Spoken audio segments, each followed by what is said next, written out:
I'm not okay.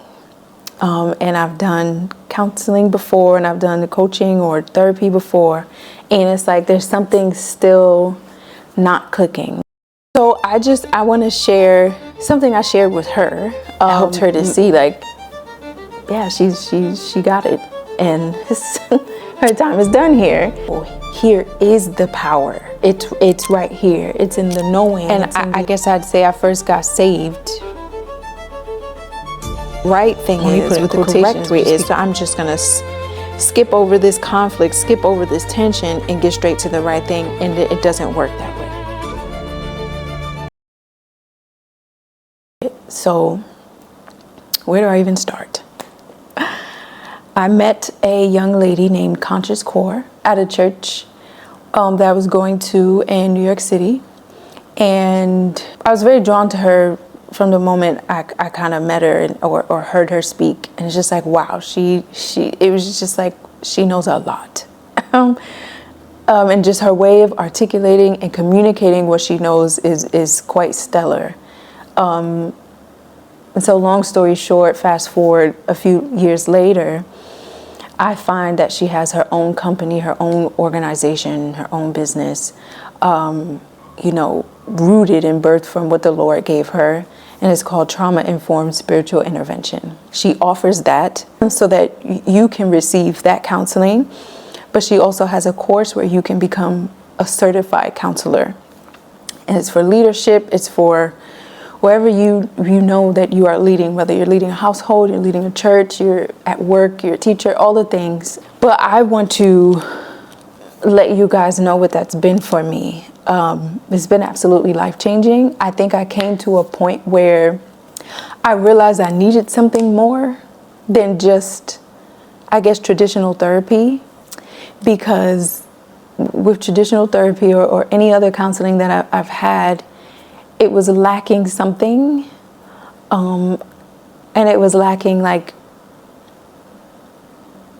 I guess, tension, or it was lacking the encouragement to confront my tension, and to confront the conflict in me, right? I had already, by this time, and I mean, I just to give you a timeline, when did I start? I started last year, I believe June or July of 2025. And I just recently graduated out, accidentally too, because I didn't even see it coming, but I'll get into that. And it was awesome. So I started in June, and so obviously before then, I'm like I'm not okay. And I've done counseling before, and I've done coaching or therapy before, and it's like there's something still not clicking. Like I still need so much support. I still need so much help. I still have so many unanswered questions, and just not a resolve in my mind, in my heart, in my spirit. And so I reached out, and there were a few sessions in my mind that I could think about that were like breakthrough sessions, I would say.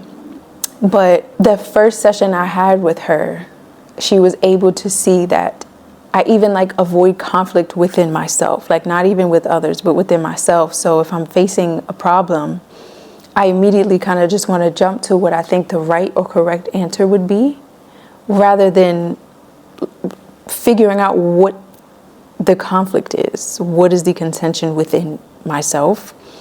And so I want to share something I shared with her from my second to last session, which helped her to see yeah, she got it, and her time is done here. So I'm going to just kind of walk you through. Well, I'm just going to read something I wrote in my time with God. And this came just directly from the work that her and I have been doing, because I couldn't have,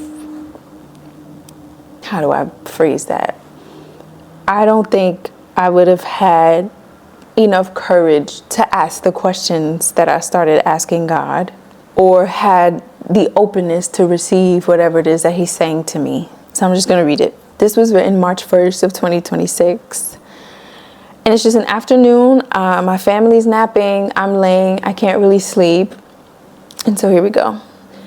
It says, I feel an invitation. The question is, what if trusting God actually works? Like, what if trusting God actually does lead to peace? Not to be confused with the absence of chaos, but rather the inner peace, the inner stillness that's absent of panic. What if trusting God brings fulfillment, actual joy, not a feeling of happiness that's contingent on other things, but joy that's anchored and rooted in confidence in the Lord? That unwavering satisfaction, no matter the circumstance. That ability to find the beauty, the joy, the smile, the light in the day, in a person, in life, regardless of what's happening. What if actually, like literally trusting God ends the inner torment? What if trusting God is not about outcomes at all, but about mastering existing here? Like, what if? What would be the next step? So somehow I answer this question in my voice, even though the question came in my voice. So I respond, if that was the case, then I think I'd be on board. I would trust him. But my question would be, what does that even look like? And how do I even go about doing that for real? So I get an answer to that. And then I start to realize, even though I'm only hearing my voice, I don't think I'm the one talking to me. So here's the response. I think that begins with you trusting the God in you, your inner man, trusting that one step at a time. Not so much trusting a God on the outside for outside things, but the one in you for you. And of course, I felt myself immediately doubting that, or who's in me. And I heard, it's as if God's fingerprints are all on you and within you. His fingerprints are literally a part of your makeup. Okay, so there's no doubt he's there. He's a part of my makeup. And that's when the tears begin to flow. And I could feel the warmth of his love showering over me, something I haven't felt in such a long time. This was when I could sense that this was an invitation to try again, an invitation to journey with him. So the way I've been envisioning myself walking with beautiful people through different terrains of life, that's what he shows me he wants to do with me. So do I accept? He just wants to walk with me, journey with me through the terrains of life. The terrains will absolutely shift and change, but he certainly will not. And he certainly is not leaving me there alone. So do I accept? Of course. I'm not passing up an opportunity to get to know who this God is that pursues me, that loves me enough, sees me so thoroughly and intricately to pursue me, think of me, remember me, invite me. Of course, God, of course. I don't know what to expect, as this will be deeply personal, not for others as it was before, not for fear of being in trouble if I don't, but a genuine desire to accept this invitation, to abide confidently in his love that is needed, that is supernatural.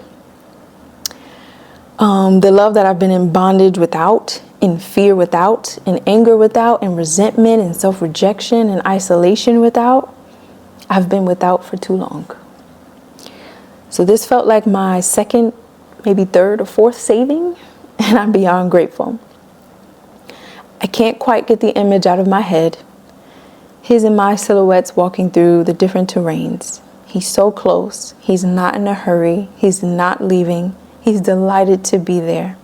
I have his full attention and he knows where we're going. Thank you, God. I accept. So, I read that and she was in tears. I guess just thinking about the journey of how far I've come within the past almost year. And I can only say that that's because of how groundbreaking this work is. You know, being trauma-informed or offering trauma-informed care is not new. You know, offering spiritual counseling or having some sort of spiritual intervention to make sense of what's going on there. That's also not new, but bridging them together is. It's unheard of, which is a little unfortunate because it's been so needed since forever.